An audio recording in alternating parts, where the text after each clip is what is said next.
సోమవారం గోవిందరావుపేట మండలం పస్రాలోని గుండ్లవాగు వరద ప్రవాహాన్ని రాష్ట్ర పంచాయతీరాజ్ గ్రామీణాభివృద్ధి స్త్రీ శిశు సంక్షేమ శాఖ మంత్రి ధనసరి అనసూయ సీతక్క, జిల్లా కలెక్టర్ దివాకర టిఎస్, ఎస్పీ శబరీష్లతో కలిసి పరిశీలించారు. ఈ కార్యక్రమంలో అదనపు కలెక్టర్, స్థానిక సంస్థలు పి శ్రీజ, డిఎఫ్ఓ రాహుల్ కిషన్ జాదవ్, మండల ప్రత్యేక అధికారి విజయచంద్ర, ఇరిగేషన్ ఇంజనీరింగ్ అధికారులు, తహసీల్దార్, ఎంపీడీఓ తదితరులు పాల్గొన్నారు. దీనితో పాటు మేడారం జంపన్న వాగును సందర్శించి అక్కడి ప్రజలతో మాట్లాడారు.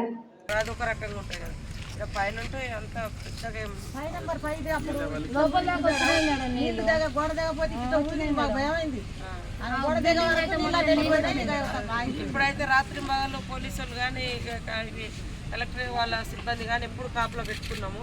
పోయినసారి మనకు తెలియకుండా అట్లా ఎవరు అంచనా వేయలేకపోయినాం, కానీ ఈసారి జాగ్రత్త ఉన్నాం. దీనికి పర్మనెంట్గా కూడా మనం ఆలోచన చేద్దాం. వర్షాకాలం అయిపోయిన తర్వాత చేద్దాం. మళ్ళీ ఎలక్షన్లు వచ్చుడు, ఈ 3 నెలల టైం ఉండడు, దాంతో కూడా అయినా కూడా ఎక్కడెక్కడ మన వాళ్ళందరూ వచ్చి కొంచెం ఏదైనా వరద రాకుండా ఇట్లా ఎట్లా అని కూడా అవి చెప్పాము. తర్వాత ఏదైనా మీరు మిషన్ కూడా ఒకటి బేసిక్ లాంటిది కూడా పోయినసారి వరద ఎక్కడి నుంచి వచ్చింది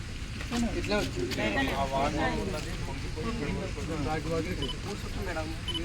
ఈ గడ్డ మాత్రమే కొద్దిగా గడ్డ మీద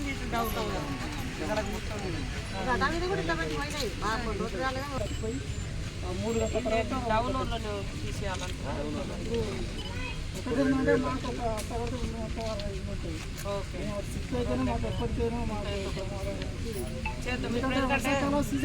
టైంలో మీరు అటు పోయినా కూడా మళ్ళీ అడవిలో ఉండాల్సిందే. కొంచెం ఇప్పుడు దసరాకు ఇండ్లు కూడా శాంక్షన్ అయితే అది ప్లాన్ చేసుకొని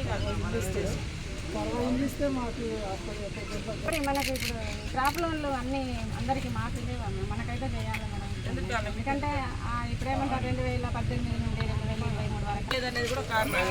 అంతకుముందు అంటే 2018